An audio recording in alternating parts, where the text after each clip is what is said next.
Cyprian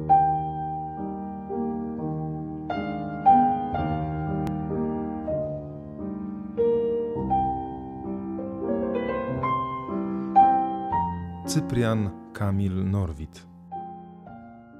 Poeta z połamanymi skrzydłami, odrzucony za życia.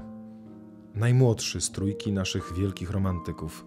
Umiera w roku 1883, czyli w czasie, gdy idee romantyzmu są już tylko wspomnieniem, a nad światem unosi się duch pozytywizmu. Norwid jednak nigdy pozytywistą nie został. Jego los jest niezwykle smutny i poruszający. Pochodził z zubożałej szlachty i dosyć szybko został sierotą. Od wczesnych lat wykazywał wszechstronne talenty, przede wszystkim literackie i plastyczne. Nie ulegał modom, nie był bywalcem kawiarni literackich, nie był też lwem salonowym, nad wiek poważny, o chmurnym spojrzeniu. Podróżował po świecie, pragnąc utrzymać się z tego, co umiał najlepiej, z literatury i grafik. Jednak jego los wydawał się przeklęty. Poezja jego była odrzucana. Jedni zarzucali mu to, że spóźnił się ze swoimi przemyśleniami. Romantyk w czasach pozytywistycznych. Krytyka późniejszych epok stanowczo stwierdza, że Norwid jednak wyprzedzał swoje czasy. Tworzył poezję opartą na potencjale języka, głęboką, zaangażowaną. Pisał o wielkich jednostkach wyprzedzających swoje czasy, o tym, że ich wielkość spotyka się z niezrozumieniem, a w końcu o tym, że to te jednostki zmieniają świat. Pisał o niesprawiedliwości społecznej, o odrzuceniu, ujmował się za ludźmi biednymi. Pisał w końcu o tęsknocie, samotności i nostalgii. Warto poświęcić czas lekturze jego niezwykle mądrej i dojrzałej poezji. Norwid, po latach tułaczki, schorowany, umiera na gruźlicę jako pensjonariusz przytułku świętego Wawrzyńca w Paryżu. Pochowany w zbiorowej mogile. Jego poezja objawiła się światu dopiero 2 epoki później, w okresie Młodej Polski.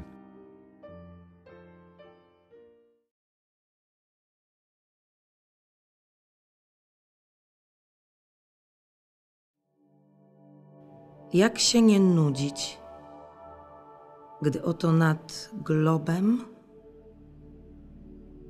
milion gwiazd cichych się świeci,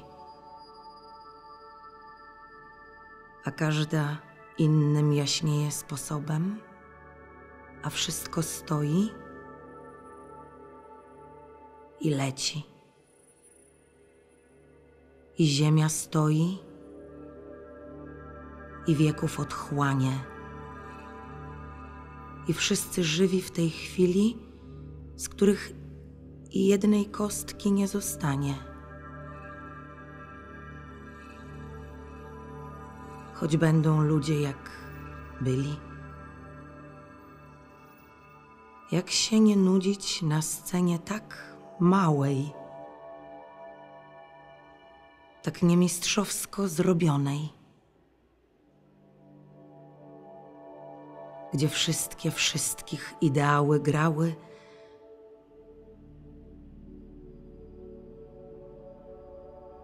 a teatr życiem płacony. Doprawdy nie wiem, jak tu chwilę dobić. Nudy mnie biorą najszczersze. Co by tu na to, proszę pani, zrobić? Czy pisać prozę, czy wiersze? Czy nic nie pisać? Tylko w słońca blasku siąść, czytać romans ciekawy, co pisał potop na ziarneczkach piasku, pewno dla ludzkiej zabawy. Lub jeszcze lepiej, znam dzielniejszy sposób przeciw tej nudzie przeklętej. Zapomnieć ludzi, a bywać u osób. Krawat mieć ślicznie zapięty.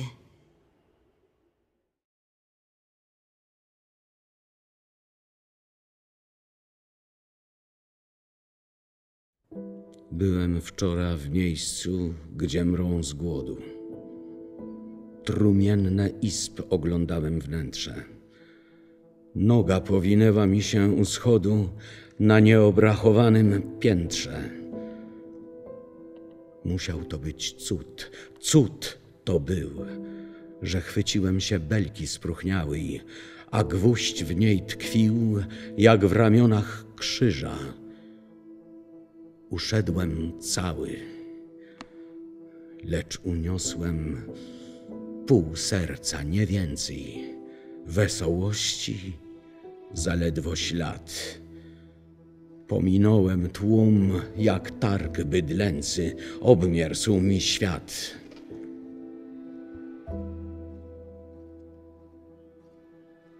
Muszę dziś pójść do pani baronowej, która przyjmuje bardzo pięknie, siedząc na kanapce atłasowej. Cóż, powiem jej. Zwierciadło pęknie. Kandelabry się skrzywią na realizm i wymalowane papugi na plafonie jak długi z dzioba w dziób zawołają socjalizm. Dlatego usiądę z kapeluszem w ręku, a potem go postawię i wrócę milczącym faryzeuszem po zabawie.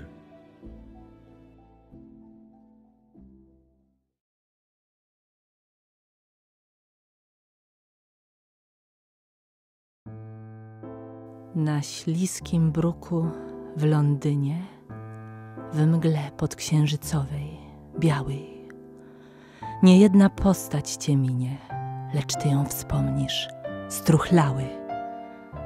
Czoło ma w cierniu czy w brudzie, rozeznać tego nie można. Poszepty z niebem o cudzie w wargach, czy piana bezbożna. Rzekłbyś, że to Biblii księga zataczająca się w błocie, po którą nikt już nie sięga, iż nie czas myśleć o cnocie. Rozpacz i pieniądz, dwa słowa, łyskają bielmem jej źrenic. Skąd idzie? Sobie to chowa. Gdzie idzie? Zapewne gdzie nic. Takiej to podobna jędzy ludzkość, co płacze dziś i drwi. Jak historia? Wie tylko krwi. Jak społeczność? Tylko pieniędzy.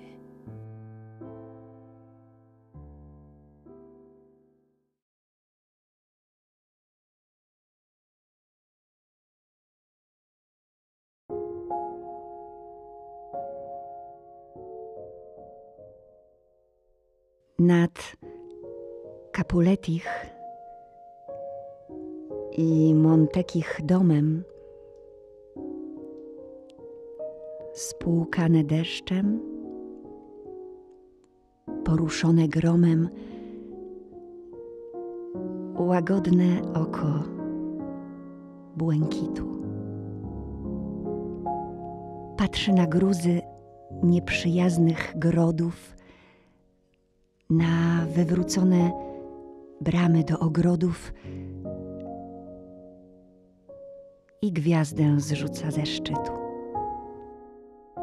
Cyprysy mówią, że to dla Juliety i dla Romea łza ta z nad planety spada i w groby przecieka. A ludzie mówią i mówią uczenie, że to nie łzy są, ale że kamienie i że nikt na nie nie czeka.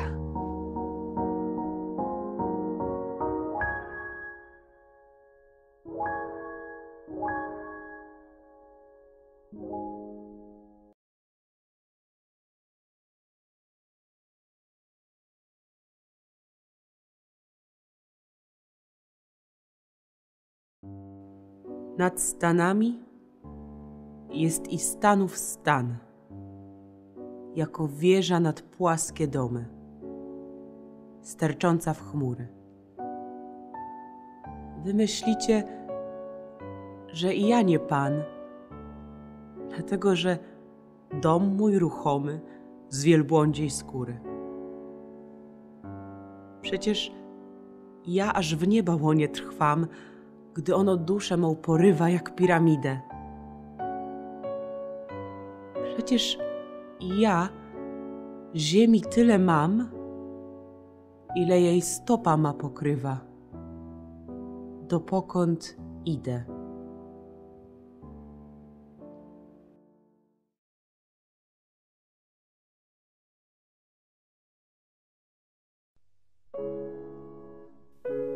Byłem u ciebie w te dni przedostatnie niedocieczonego wątku, pełne jak mit, blade jak świt, gdy życia koniec szepcze do początku: nie stargam cię ja, nie, ja uwydatnie.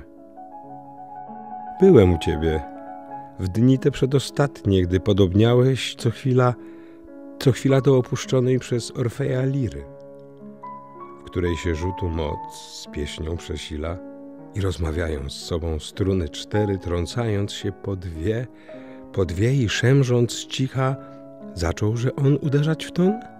Czy taki mistrz, że gra, choć odpycha?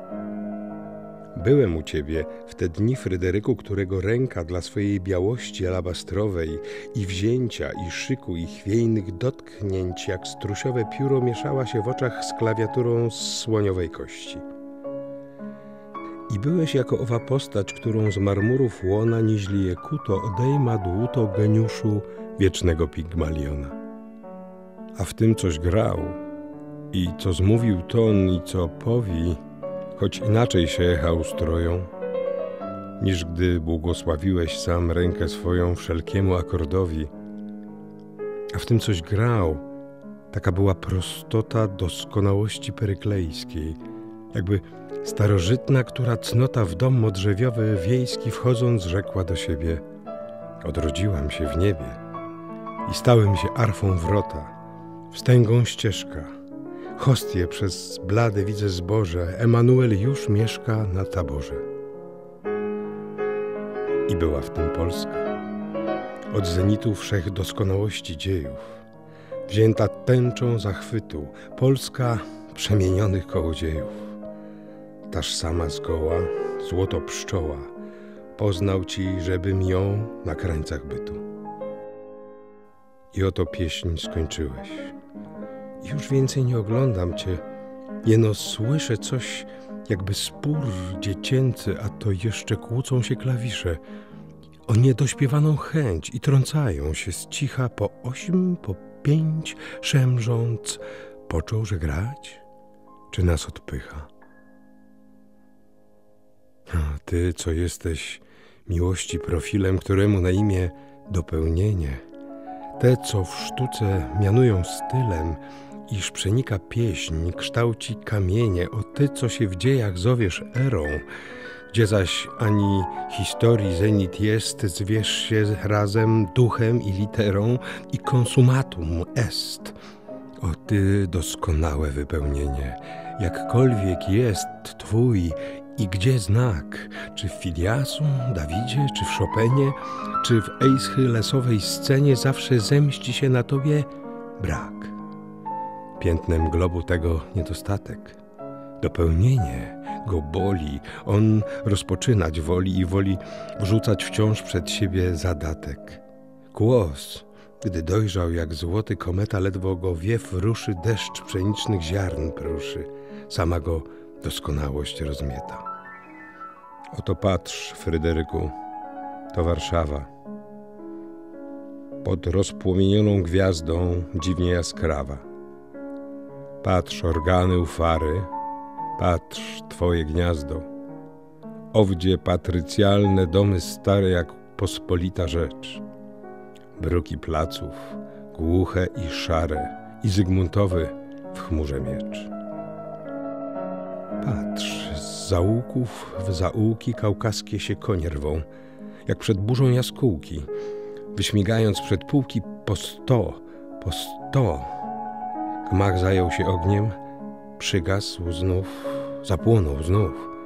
I oto pod ścianę widzę czoła ożałobionych wdów kolbami pchane.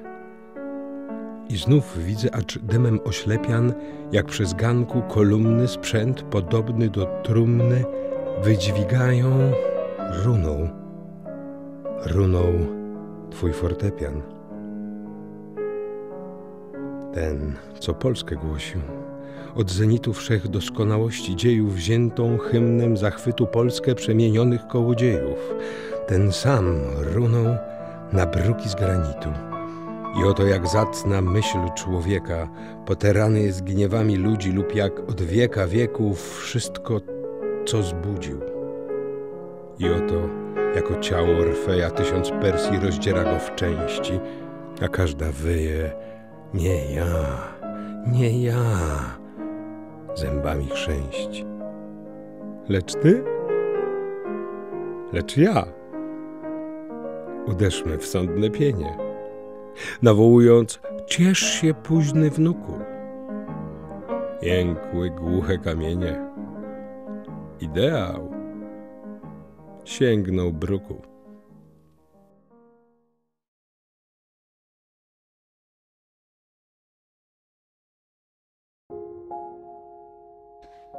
Można by ciekawe w tym względzie rzeczy tu zapisać, ale zaraz wstręt cofa pióro i przychodzi na myśl zapytanie, czy warto. Przy pojęciach albowiem współczesnych o czytelnictwie i o twórczości piśmiennej zatracone jest prawie uczucie, kiedy pisarz stara się uniknąć stylu przez uszanowanie dla rzeczy opisywanej, a z siebie samej zupełnej i zajmującej. Kiedy zaś przeciwnie, nie dopracowawszy formy, styl zaniedbuje. Kiedy chodzi po ziemi, okazując, jak nisko zstąpić potrafi. Kiedy zaś również nisko stąpa, przeto iż wznieść się wyżej nie mógł. Te rozróżnić od cienia, tak dla pewnych osób jednoznaczące, rzadki bardzo czytelnik dziś potrafi. I dlatego niebezpiecznie jest w jakąkolwiek nową drogę na cal jeden postąpić. I dlatego najbezpieczniej jest w kółko jedne i też same motywa i formy proporcjonować tylko. Nic nie wznowiwszy, ani dodawszy, ani na nic się nie odważywszy. To około tego czasu spotkałem był zstępującego ze schodów hiszpańskich, pochylonego jako starca i kijem pomagającego chodowi swemu, Stefana Witwickiego. Śliczna, młodości jakiejś wiecznej, pełna twarz jego i włosy, jak z hebanu mistrzowsko wyrzezane ornamentacje, w grubych partiach na ramiona spływające, szczególniej wyglądały przy tym sposobie wleczenia się o kiju, bardzo zgrzybiałym starcom jedynie właściwym. Niedługo potem odwiedziłem go był w mieszkaniu jego, ale już to zaszło przed śmiercią jego na jaki tydzień. Leżał ubrany jak zwykle na kanapie. Męczyło go mówienie. Spoglądał tym samym wzrokiem, niezwykłą zawsze jasność i zarazem krople łzy mającym w sobie. Tudzież podnosił się niekiedy, podając rękę komu, aby go przeprowadził po pokoju. Tak to spojrzawszy ku mnie, wchodzącemu doń, przywitał mnie, a wyciągnąwszy rękę, posunął mi po ziemi leżącą przy kanapie pomarańczę, którą, że zazwyczaj miał mnie i Gabrielowi Rożnieckiemu, jak mu się co w pracach naszych podobało przynosić cygara i fraszki jakie, uprzejmie przyjąłem i podniosłem. Gabriel właśnie, że był tam, bo on do ostatniej chwili całe noce przy świętej pamięci Stefanie już zupełnie zdefigurowanym ospą siadywał, usługi wszelakie mu oddając. Otóż Stefan Witwicki dał zrozumieć Gabrielowi, że chce z kanapy wstać, a ten mu rękę podał i zaczęli w koło pokoju powoli obchodzić. Tak to wlokąc się, po pierwszy raz Witwicki wpadł w lekki, bardzo błogi, ale widzialny obłęd i zaczął tu i owdzie wskazywać ręką i zatrzymywać się. A to, mówił, co to za kwiat jest? Ten kwiat, proszę cię, a nie było kwiatów w mieszkaniu. Jak to się nazywa ten kwiat u nas? to tego pełno jest w Polsce. I te kwiaty, i tamte także kwiaty, to jakoś u nas zwyczajnie nazywają.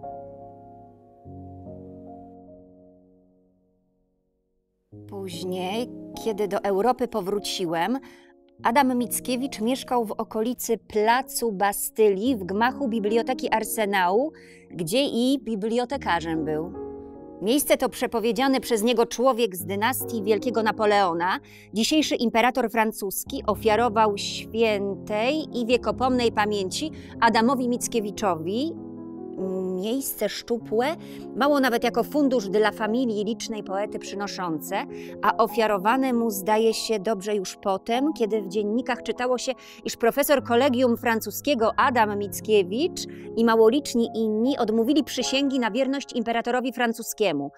Około to późniejszych jeszcze tego panowania miesięcy bibliotekarz do imperatora napisał też Horacjusza językiem odę, nieskończenie z formy przystającą do urzędu i miejsca powierzonego mu.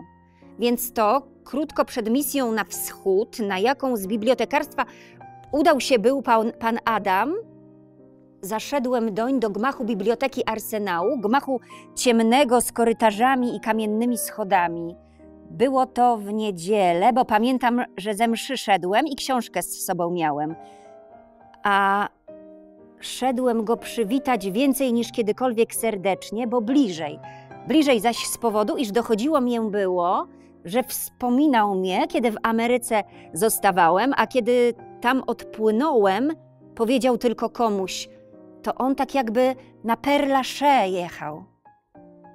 Co, że zrozumiałem, było mi przyjemnie, iż ktoś mnie wspominał w Europie i dlatego też przyjemnie szedłem przywitać go.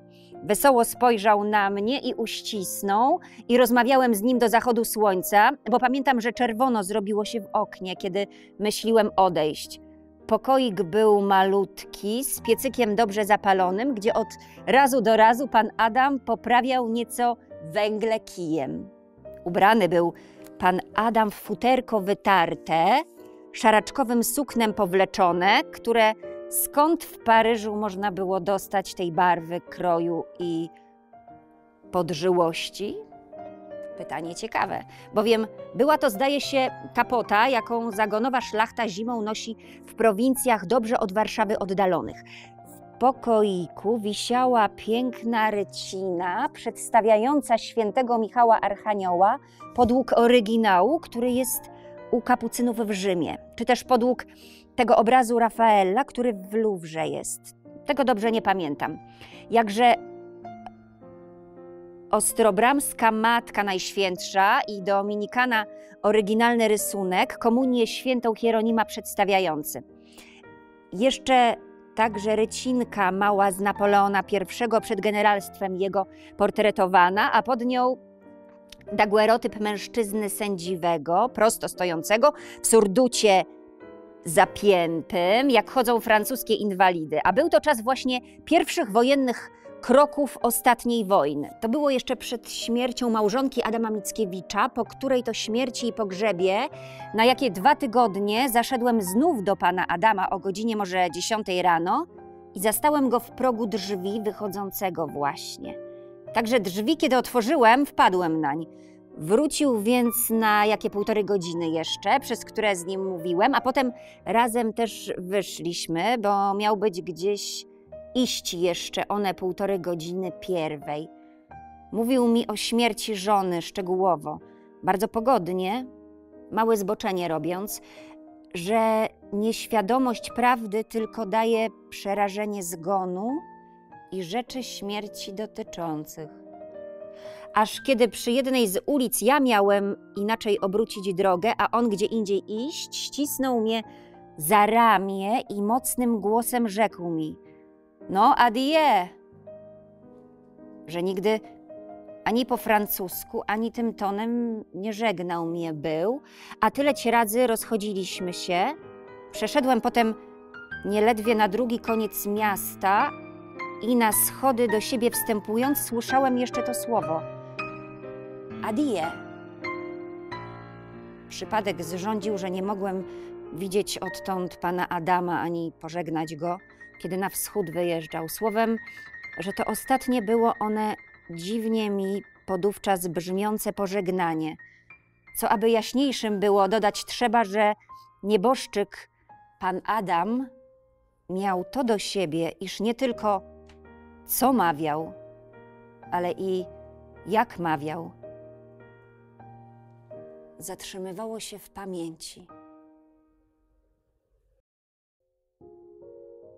Przed śmiercią jeszcze Chopina zaszedłem był na ulicę Pontier przy polach elizejskich, do domu, którego oźwierny z uprzejmością odpowiadał, ile razy kto zachodząc pytał go, jak się Monsieur Jules ma.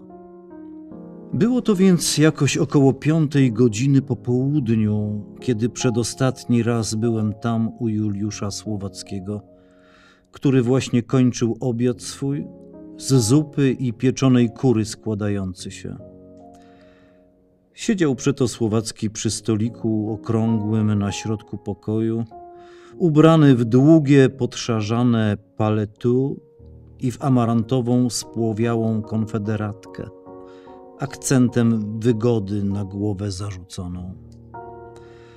I mówiliśmy tak o Rzymie, skąd właśnie, że niezbyt dawno przybyłem do Paryża, o niektórych znajomych i przyjaciołach, o bracie mym Ludwiku, którego świętej pamięci Juliusz rzewnie kochał, o nieboskiej komedii, którą wysoko bardzo cenił, o przedświcie, który miał za piękne dzieciństwo, także o sztuce, że wpadła w mechanizm, także o Chopinie, który żył jeszcze, a o którym Juliusz, pokasując, rzekł mi: parę miesięcy temu spotkałem jeszcze tego morybunda. Sam wszelako pierwej od Fryderyka Chopina odszedł ze świata widzialnego, umarłszy. O Francji, o rewolucji, o rzymskich wypadkach mówiliśmy. On naturalnym, ale kolorowanym słowem i niespodziewanymi obrotami mowy i niekiedy akcentem zrezygnowanego żywota, głębie apostrof filozoficznych w Marii Malczewskiego napotkanych przypominającym. Co wszelako nie zawsze z wielkimi jego czarnymi, ognia pełnymi oczyma i z orientalną skronią i z otworami energicznymi nosa orlego sprzymierzało się. Pod koniec rozmowy mówił mi: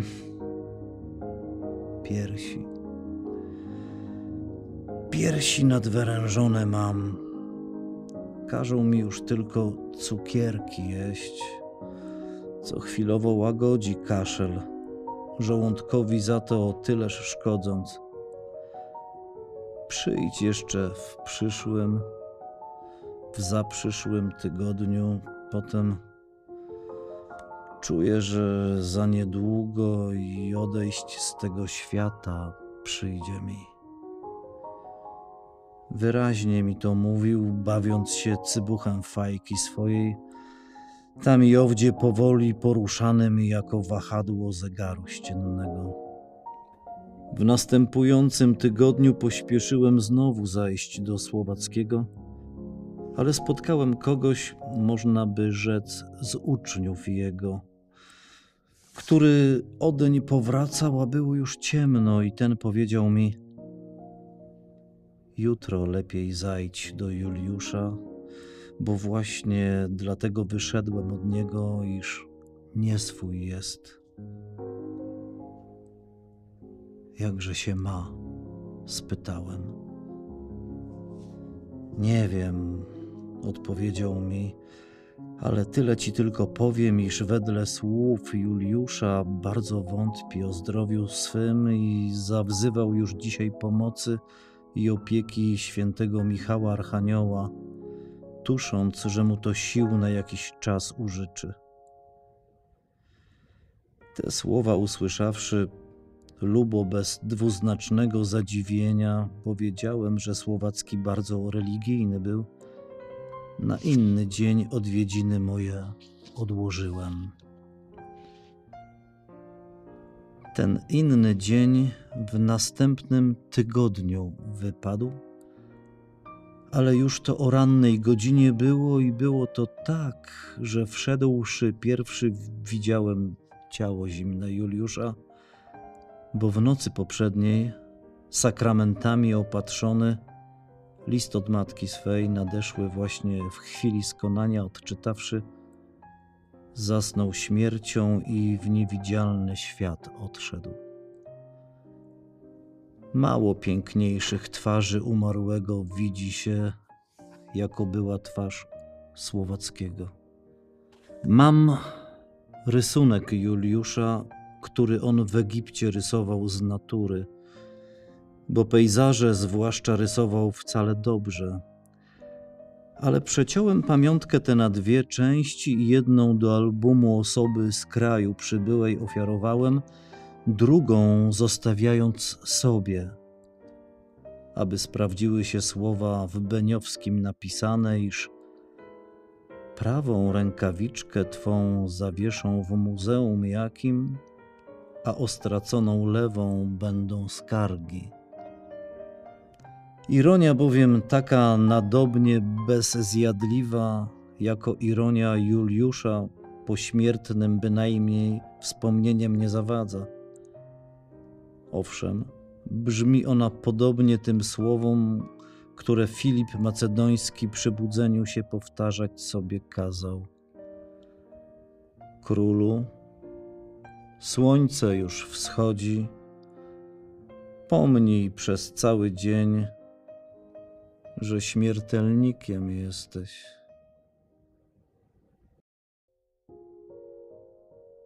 Fryderyk Chopin mieszkał przy ulicy Chaillot, co od pól elizejskich w górę idąc, w lewym rzędzie domów na pierwszym piętrze mieszkania ma z oknami na ogrody i Panteonu kupole i cały Paryż.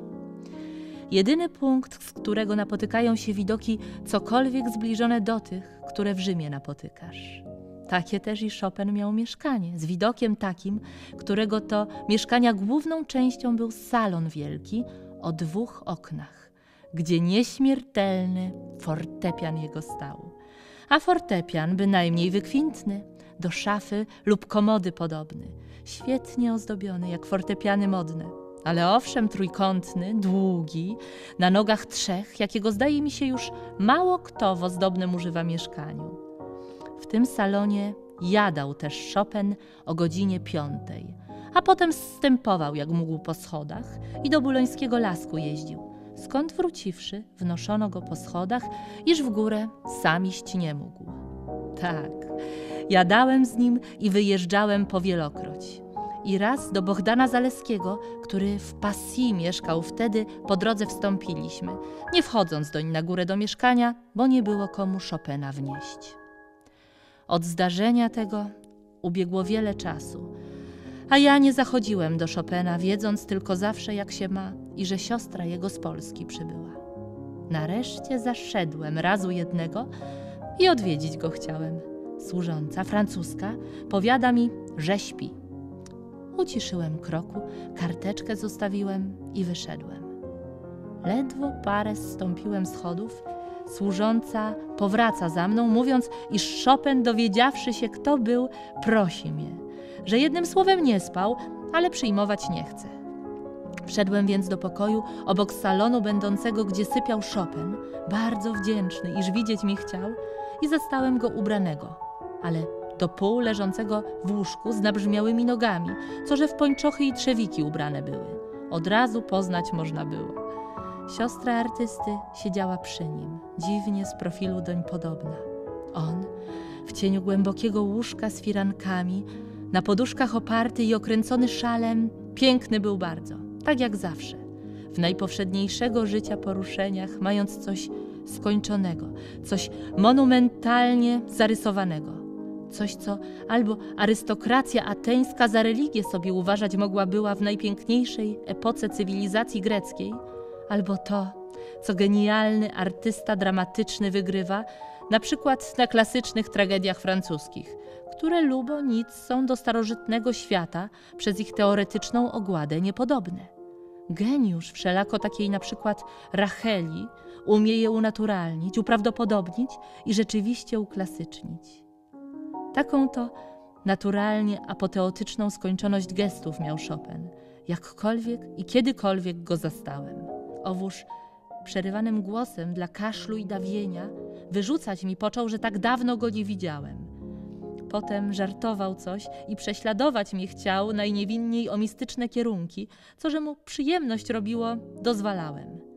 Potem z siostrą jego mówiłem, potem były przerwy kaszlu, potem moment nadszedł, że należało go spokojnym zostawić, więc żegnałem go. A on, ścisnąwszy mnie za rękę, odrzucił sobie włosy z czoła i rzekł: wynoszę się. I począł kasłać, co ja, jako mówił, usłyszawszy, a wiedząc, iż nerwom jego dobrze się robiło, silnie coś czasem przecząc, użyłem onego sztucznego tonu i całując go w ramię rzekłem, jak się mówi do osoby silnej i męstwo mającej: wynosisz się tak co rok, a przecież chwała Bogu oglądamy ci przy życiu. A Chopin na to, kończąc przerwane mu kaszlem słowa, rzekł: mówię ci, że wynoszę się z mieszkania tego na plac Vendôme. To była moja ostatnia z nim rozmowa. Wkrótce bowiem przeniósł się na plac Vendôme i tam umarł. Ale już go więcej po onej wizycie na ulicy Chaillot nie widziałem. To zaś przypomina mi zupełnie odrębną rzecz. O osobie bynajmniej sławnej, bynajmniej zasłużonej talentem, pracą lub cierpieniem. O osobie, której nazwiska nawet nie wiem, a narodowość wątpliwie wiem. Dołączę tu więc wspomnienie osoby śmiertelnej, nieznanej mi, niemniej ściśle wierne, z natury wzięte, czynią to zaś tym swobodniej, iż na wstępie zastrzegłem, co o krytyce, krytykach i stylu książkowym trzymam i tuszę w treści, jako niniejsza, w której za cały interes właśnie uważam ścisłą tylko wiarygodność sprawozdania. Otóż było to w parę lat po śmierci powyżej zapisanej. Nie byłem w Paryżu, nie byłem we Francji, ani w Londynie, ani w Anglii, ani w Europie, ani w Ameryce. Byłem na kotwicy, na pierwszym wstępnym pasie Oceanu Atlantyckiego pomiędzy wyspami kredowatej białości, połamanymi w ściany prostopadłe. Niedziela była. Słońce na niebiosach bez chmur, niżej ciemnoatramentowo-safirowe ogromne fale, ale cisza taka, że żagiel żaden nie drgnął, sznur żaden niedbale spuszczony nie poruszył się. Nie widziałem jeszcze wszystkich osób ekwipaż składających, a wszystkie dla słońca pięknego na pokład wychodziły właśnie. Siedziałem na ławce pod masztem wielkim, przy mnie nowy nieznajomy, światły młodzieniec jakiś z rodu Izraelita, z którym często mawiałem. Płynąć nie można było dla zupełnego braku wiatru i kiedy się dalej popłynie, zgadnąć nie można było.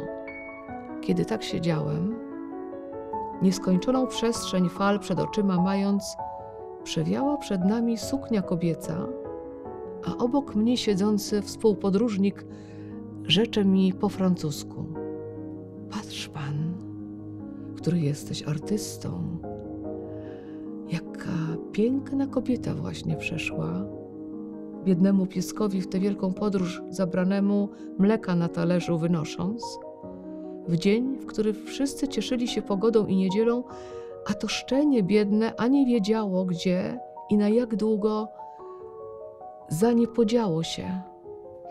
Że nie spojrzałem, jak mi towarzysz radził, odpowiedziałem mu więc, jak to się mówi, kiedy o czym innym właśnie myślisz: właśnie, że dlatego teraz nie pójdę jej oczyma szukać. Kobiety bowiem najpiękniejsze są wtedy, kiedy nie słyszą, ani widzą, ani zgadują, że się spogląda na nie. Będę więc uważał ją innym razem. Innego razu zobaczę ją. Co powtórzyłem jeszcze z przyciskiem, aby odmienić tok rozmowy. Ale że to była dziwnie piękna osoba, podobno Irlandka, to przecież i tak, kiedy przesunęła się, spostrzec można było, boć ze stereoskopów już wyraźnie dzisiaj wiemy, ile to człowiek obejmuje wzrokiem mimowolnie, choćby i nie patrzył się wprost na przedmiot. Słońce potem zaszło, wiatru nie było i księżyc wzeszedł i podniosłem się. I zasnąłem w kajucie ciasnej, dusznej. I straż tylko po pomoście okrętu trzymasztowego przechadzała się. Krzyk jakiś rozległ się w nocy. Jacyś ludzie przybiegli z latarkami. Wielki murzyn, służący główny okrętowy, tu i tam przewinął się po schodach, doktora szukając. O świcie ruch był jakiś niezwykły na okręcie. Wstałem i wyszedłem na pokład. Ta osoba młoda i piękna, którą obiecałem był innym razem uważać i widzieć, nagle umarła w nocy. Zwyczaj jest, że w takim razie przeznaczonym na to czarno-safirowym żaglem w wielkie białe gwiazdy obrzuconym przykrywają to miejsce, gdzie zwłoki leżą. Taka plama czerniła na środku pokładu o wschodzie słońca.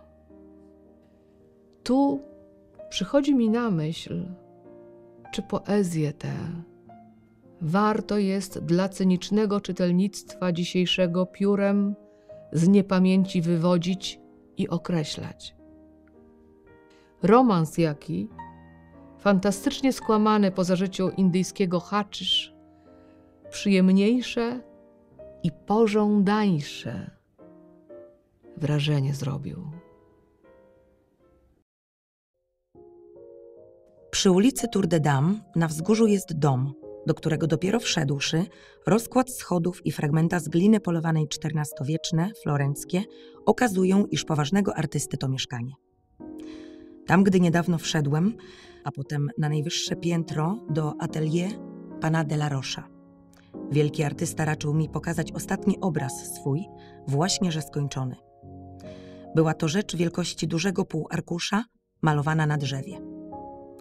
W zaułku jerozolimskim dawało się więcej czuć, niż widzieć przez podobną do okna szczelinę, iż człowiek, którego zwano mistrzem, rabim, królem i prorokiem i uzdrawiającym pewnym lekarzem, a który był Chrystus, Syn Boga żywego.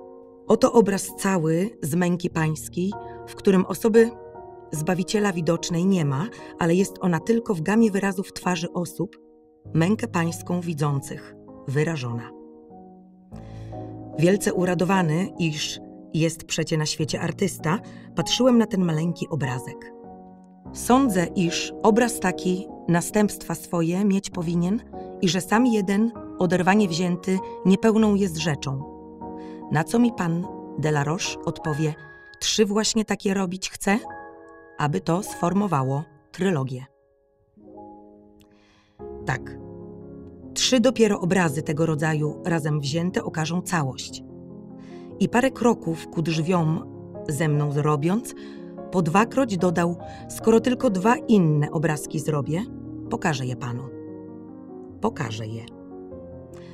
Co zwykł był określać dobitnie, bo nie eksponował publicznie dzieł swoich, ani nie każdemu je pokazywał, zwłaszcza od niejakiego czasu. Odtąd nie widziałem już pana de la Rocha, w którego śmierci ostatni promyczek Leonarda da Vinci mrokiem był okryty. Dowiadywałem się, czy 2 inne obrazki zaczęte były przed śmiercią wielkiego artysty, ale nie. Może w szkicach. Rzeczy tu opisane czarnymi kwiatami zwę. Wierne są jak podpisy świadków, którzy, pisać nie umiejąc, znakami krzyża niekształtnie nakreślonego podpisują się kiedyś. w literaturze, którą może zobaczę innym razem. Pisma takie nie będą dziwnie wyglądały dla szukających powiastek czytelników. Są bowiem powieści i romanse, i dramy, i tragedie w świecie niepisanym i nieliterackim, o których się naszym literatom ani śniło. Ale te określać, czy warto? Już?